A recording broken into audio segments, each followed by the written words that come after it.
प्यारे विद्यार्थियों, आज की कक्षा में हम जलीय चक्र के बारे में चर्चा करेंगे। जलीय चक्र क्या होता है, किस तरह से एक चक्र पूरा होता है आदि के बारे में हम आज की कक्षा में विस्तृत चर्चा करते हैं। जल जीवमंडल का अत्यंत महत्वपूर्ण तत्व है जो समय तथा स्थान के सापेक्ष में विभिन्न रूपों में विद्यमान रहता है। वायुमंडल में गैस, ध्रुवीय क्षेत्रों में या उच्च स्थानों में हिम, सागर, महासागर, झील, तालाब, नदी, चट्टानों तथा मिट्टी में तरल अवस्था में पाया जाता है। इस प्रकार ठोस, द्रव तथा गैस के रूप में जीवमंडल या भूमंडलीय पारिस्थितिकी तंत्र में जल अवश्य होता है या विद्यमान रहता है। इसके द्वारा खनिज तत्वों का संचार एवं प्रवाह किया जाता है। इसके साथ ही यह जीवों के पोषण में योगदान देता है। जल ही जीवन है, इसके बिना जीवों के जीवन तथा विकास की कल्पना नहीं की जाती। संक्षिप्त में यदि हम बात करें कि जल मंडल में जितने भी जो तत्व हैं उनमें जल सबसे महत्वपूर्ण तत्व हैं और समय तथा स्थान के सापेक्ष में जल के विभिन्न रूप देखने को मिलते हैं।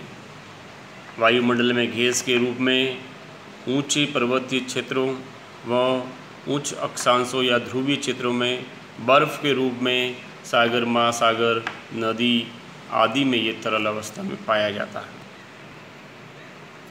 जल तीन अवस्थाओं द्रव, ठोस एवं गैस में वायुमंडल, जलमंडल व स्थलमंडल में विद्यमान होता है, जिनमें पारस्परिक आदान प्रदान की क्रिया होती रहती है।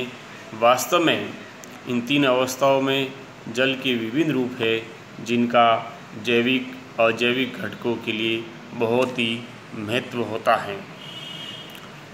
जल चक्र सामान्य रूप से यदि हम जल चक्र की बात करें तो जल चक्र में सूर्य ताप के द्वारा महासागरों अथवा सागरों में जब तापमान बढ़ जाता है तो ऊष्मा के कारण जल जो द्रव होता है वो द्रव से एक गैसीय रूप में जल वाष्प में बदल जाता है और उस जल वाष्प से बादलों का निर्माण होता है।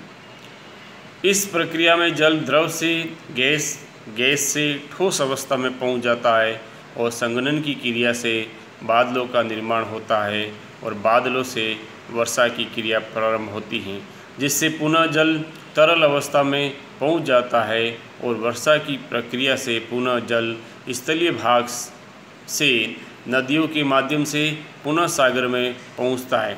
यद्यपि इस प्रक्रिया में कुछ भाग अंतःप्रवाह के रूप में प्रवाहित होकर सागरों में पहुंचता है तो कुछ भाग वनस्पति तथा मिट्टियों के द्वारा अवशोषित होता है, जो वाष्पीकरण तथा बादलों के रूप में परिवर्तित होकर पुनः सागर तक पहुंचता है।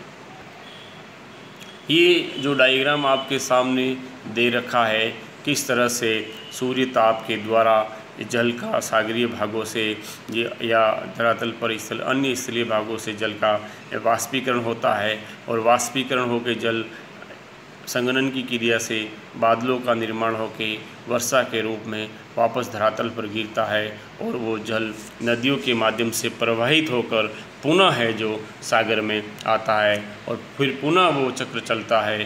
तापमान से जल का वाष्पीकरण से बादल से वर्षा से जल वापस धरातल पर और नदियों के माध्यम से या अन्य अंतःप्रवाह के माध्यम से जल सागरों में। तो इस तरह से ये प्रक्रिया चलती रहती है जलीय चक्र की, जिसको अपने चित्र के माध्यम से आसानी से समझ सकते हैं।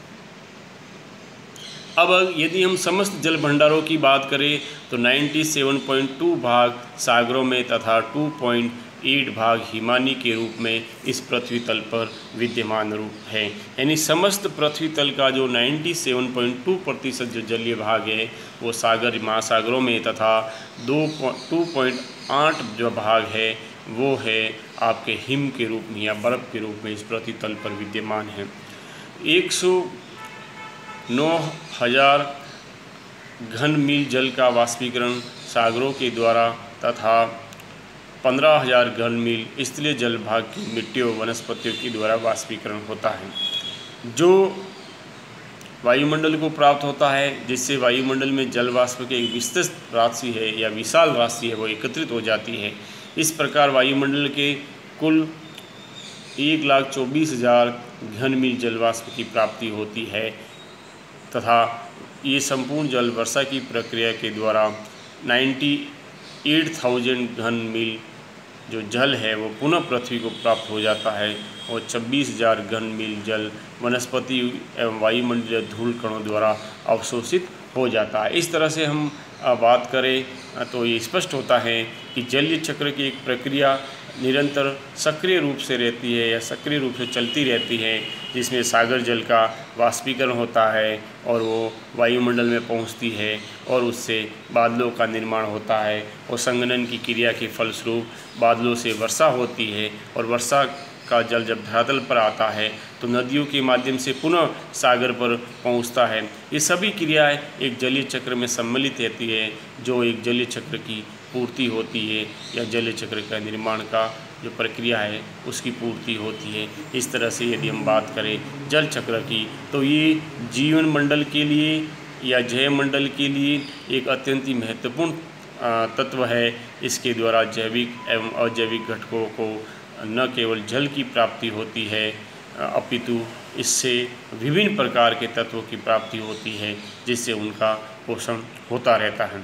तो प्यारे विद्यार्थियों, आप इस वीडियो को देखें और जल चक्र की प्रक्रिया को आसानी से समझें और अध्ययन करें। धन्यवाद।